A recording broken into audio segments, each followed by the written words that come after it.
Miss Teen Baguio 2023. Wow! Isang masigabong palakpakan naman dyan. This event deserves recognized and applauded. And with the help of you, our support system, let us meet this pageant remarkable, commendable, and incredible. So once again, all of our 14 lovely candidates are exemplifying a very competitive spirit during their self-introduction while they're shouting their barangay that they represent. I believe that Miss Teen Baguio is committed in supporting the program toys, charities, and grants for the children, a non-profit organization that focuses on providing educational opportunities for the children living in the remote areas of the Philippines. This initiative is vital as many children in this area struggle to access education due to their remote location. By supporting this charity event for children, the Miss Teen Baguio is helping to ensure that these children have the access to quality education, which is very essential for their future success. This non-profit organization is doing important work, and the Miss Teen Baguio is proud to be part of this activity. Together, helping build a brighter future for the children of the Philippines. That is the charity of the Miss Teen Baguio, because at this moment of time, this is the most exciting part, and ito talagang pinakamasarap na parte, pero nakakakaba na segment ng any beauty pageant, because this is the question and answer portion.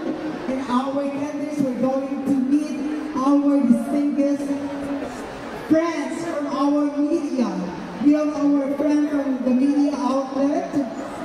For the first presentation, so we're going to hear some of the life story, the advocacy, the platforms, the causes of our inspired queens. So to help us to know the personality of our candidates, I would like also to acknowledge our media partners. Let's welcome my idol, BG, from IFM and Taraki TV, Idol Inigo Toro. We have, yes, ayan, friend natin yan, of course. Let's welcome the very handsome John Steven Bernardo. One of my idol and most followed vlogger in Baguio City, the very handsome Elijah Calara. And of course, a man of substance, Mr. Lito Cruz.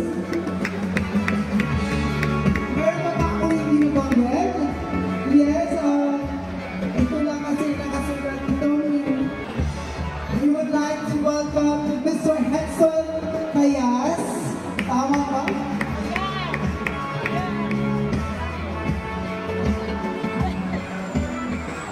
Hickson Kayas. Once again, a big round of applause to our media partners. At this point in time, this is the first presentation of this is the first time of our candidates exposed on the public. And of course, we'd like also to request our live audience na nandito ngayon. So please refrain from making some noise so that our candidates are able to give the best answer to that certain question that we ask with our media partners. Because we don't want to stand in this very stage is not very easy to compose yourself under pressures. And with that, I would like to give give my salute to our contestant. And without further ado, let's meet our kitty number one, representing Greenwater Village.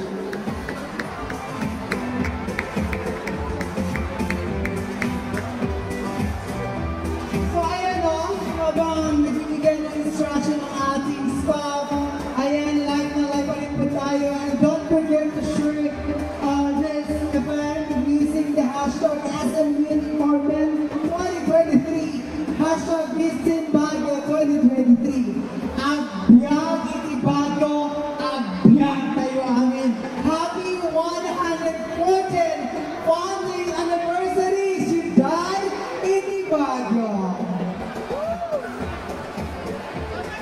Palakpakan naman po natin ang ating mga nagagandahan ng mga kandidata for this year Miss Teen Baguio. I believe that a true beauty queen, it is not only for the world to see, but for us queens to see the world. So I think it's very time our media partners will ask 2 questions. It can be introduce yourself and say your media outlet that you represent. So may I call on Kelly number 1, hailing all the way from Greenwater Village. May microphone na ba ako? Hi, good afternoon.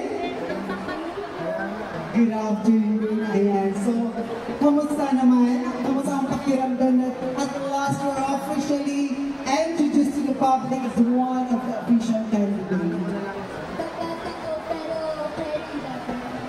Carry Laban, hashtag Laban. I love the spirit. Okay? Maybe call on Mr. Elijah to ask questions. Okay? Number 1. Hi, Miss Nelden. How are you? I'm good. Okay, for the first question, according to your profile, your advocacy is to promote self-love and acceptance. How will you promote it? Thank you po for your question. I'll promote this at the way na dun sa na-experience na dahil sino pwedeng magmahal and Ulitin ko lang. According to your profile, your advocacy is to promote self-love and acceptance. How will you promote it? di sa na-experience ko kasi nag-donate ako din sa family. So, kahit ano pong nangyari, yung nangyari po talaga is hindi magiging way para madaw ang sarili mo. Kaya, ginawa ko pong acceptance. Tanggapin ko lang po kasi kahit anong nangyari, magiging ako yung matandaan pa din yan para mamahal. And last question, what is the most common issue that your community is facing right now? And how would you like to address it? Yung community is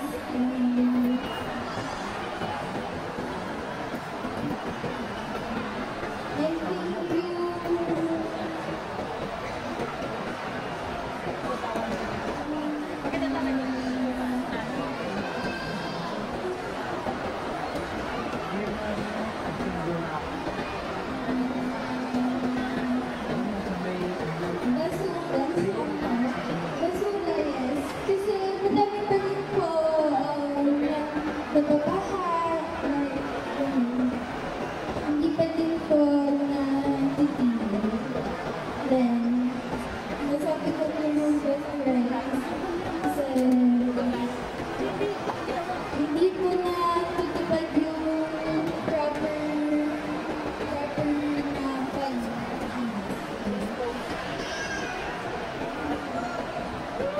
Thank you po.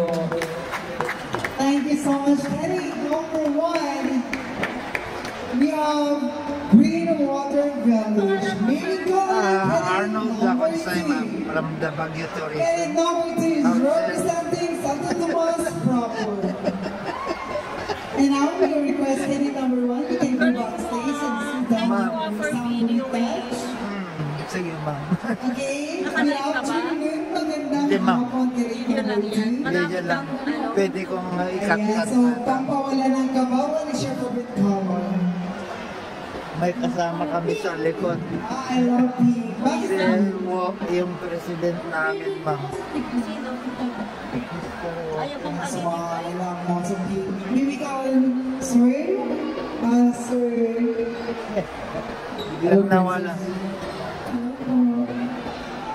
So, your Anong mantra pangalan in ni life Mr. is President? Life isn't Marlon about finding yourself. Hammer, ma'am. Life is about creating Ayaw pang yourself. matitwin. My question is, as a candidate siya of talaga? Miss Yes, Teen ma'am. Baguio, how would you show to the young women of Baguio that you are now creating your life? Thank you for your wonderful question.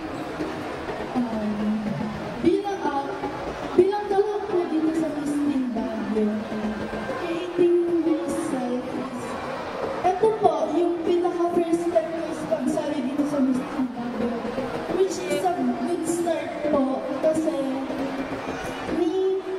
hindi po ako confident, and minsan po magulo rin po yung Nakita ko kanina. Hindi nakapasok. Sige, ma'am. magulo rin po kasi minsan yung isip ko. Maganda yan ang pagluwas So, ka. parang hindi po Sige, ma'am. sa sarili. And then, sa atin po, karamihan sa atin is kapag hanapin mo na yung sarili ko, imbis na hanapin mo na Thank you. gawin mo mas better version ng sarili mo. Thank you. The second question is, the vision of Miss Teen Baguio is empowering young women to inspire others. Ano po yung FB niyo? And your Arnold advocacy is Laconsay. self-empowerment. My question is, what does it mean to be an empowered young woman in Baguio City? What does it mean to be an empowered young woman in Baguio City? As an empowerment, hindi po, ini-encourage ko po sila na lumabas, Ayaw. ini-encourage ko po sila na Basta lahat na. maging yes. confident po, sa take care, para rin po ma-enhance po yung confidence nila. Kasi karamihan po sa atin, Kilala ko, ma'am. hindi po masyadong Ano? Ay, oo. Sila Leia yan. Sure tayo mamaya. Huwag kang aalis. Ito, ma'am. Hindi po sila masyadong, wala po silang masyadong You are, ma'am. Nakalimutan ko. mag-self-doubt po sila, which is, hindi rin po ako. Aurora Aquino. Wala naman tayong palakpakan dyan.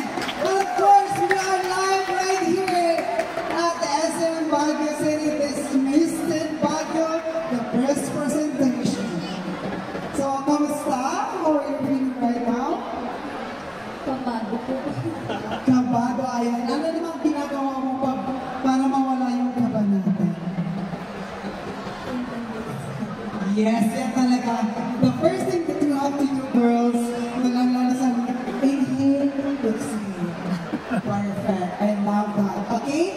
With your judge.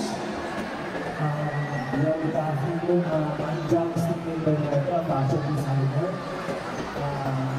Your time is right.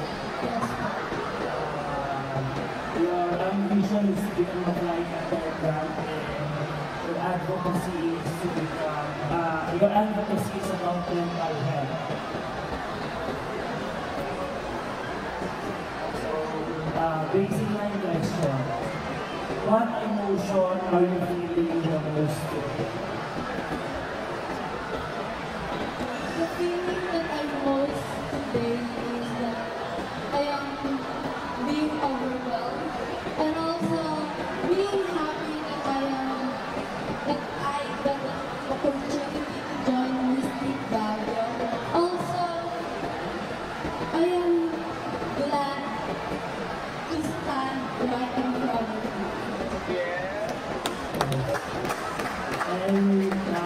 question would be, why is mental health important?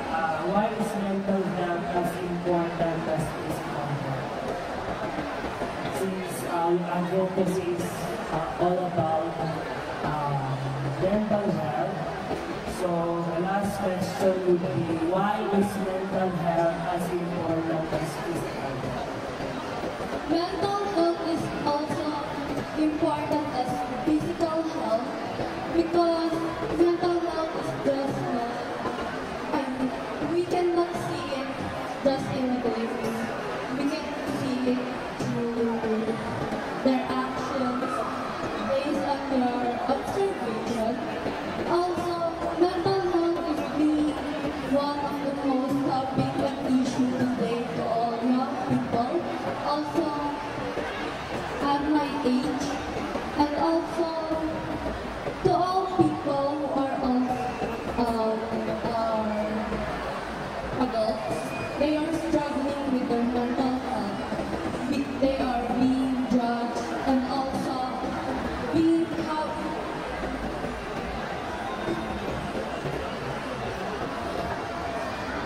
having crowd mentality here in the Philippines. And also, mental health is my advocacy because I experienced once. Thank you. Thank you, Gabby. Thank you so much, Karin. Number 3. And now moving on to our Karin number 4, representing Amazon. Hi, Zaiza. Good afternoon, magandang buhay. Good afternoon to everyone here. Thank you. Ayan. Do you have any message to your supporters out there? All I can say is thank you for coming and watching here today, and I hope you have a great day today. Thank you. And your question is coming from? Hello, Raja. Hello po. Kinakabahan ka ba? Medyo po. Pareho tayo.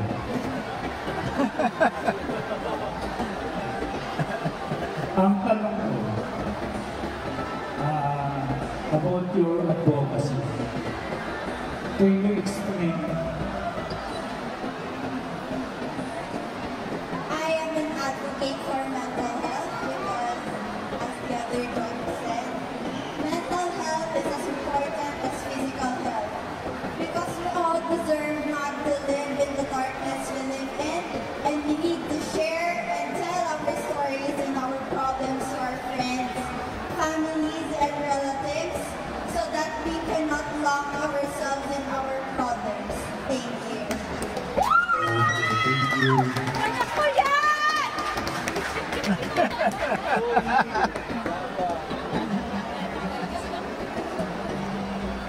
Okay na daw. One question is more than enough. Thank you so much, Karin. Number 4. And I'm Mimi Coleman, Karin number 5, representing Balakbak, Santo Tomas. Ang daming supporters ni Karin number 5, mag-ingay! Ayan, inatid ba natin ang ating mga kapitbahay? So, sino-sino sila baka gusto mo na ba silang batingin ngayong hapon? Hello to my friends that supported me here and also my family. It is very much appreciated. Okay, and now with the person who will ask the question is Sir Inieto. Good afternoon din, and once again, I'm Idol Inigo from 102.9 IFM Baguio. So, it seems here that one of your hobbies is reading books. Tell naman, what book have you enjoyed reading, and what message, lesson, or inspiration from the said book can you share with us today? The book that I always like is Harry Potter, which is a fantasy book, yes. I love it the most because it is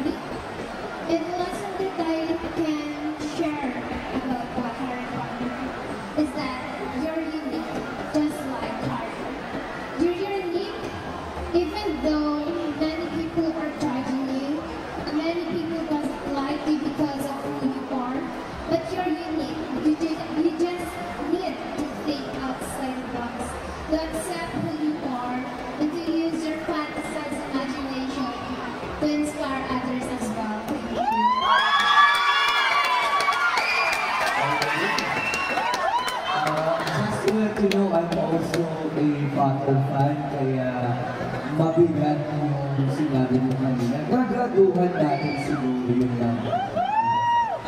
Anyway, for my second question, you want to be a certified public accountant. So what inspired you to be such in the future? Bakit? She was accountant, and making me seeing her doing such things as jobs makes me inspires me because also I love doing math problems. I join competitions such as quiz, and doing such I can see my mom work hard for that, and math is solving. Doon naman na tayo nagkaiba. Pinaka-ayoko naman. Kaya nga ako DJ. Hindi ako public accountant. Anyway, thank you so much, Anthony Samberg. Pleasure, Killian Modified. Thank you so much. And I'm beautiful Killian number 6, representing Makati Sword. Hi, hello, Lord. Good afternoon. Good afternoon to you and to everyone here. I love your makeup. Is your makeup artist? I'm a makeup artist at Fernando Sabana. He's a good makeup artist. Okay, I will promote na. Okay, thank you so much for that. Also your attire, okay? Girls, okay. Hi, Miss Onday. Kamusta? Good afternoon po. I'm thrilled to see you again. How much is your outfit? Joke lang. So, your advocacy is about youth empowerment. Yes, sir. As a youth, can you share an example of a time when you felt empowered as a young person and how did it impact your life? As an advocate of youth empowerment, I believe that I'm a well-representation of that. Our youth who is open to open conversations such as healthcare, politics, mental health, and many more contemporary issues. As a youth, I believe that I have been an active member of organizations that seeks for improvement of the society, and so I know that my influence and my actions impacted others to do as well as me. Thank you so much. Next question. What hindrances you encounter in joining this pageant and how did you deal with it? As a timid and distant girl since I was young, I believe the hindrances of joining this pageant is my self-esteem. It's the doubt and the fear of losing, of failure. But I know that I am here for a purpose, to advocate for my advocacy. And I know that having low self-esteem will not help me go to the top. Thank you. Thank you so much. That is your Killian number 6. And now let's welcome Killian number 7.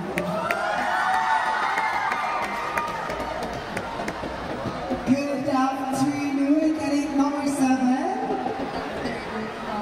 You look like a Barbie doll. And no, magkawamis kami. Joke. Yung Barbie Express. Ayan, so what are your preparation for this official session and first presentation?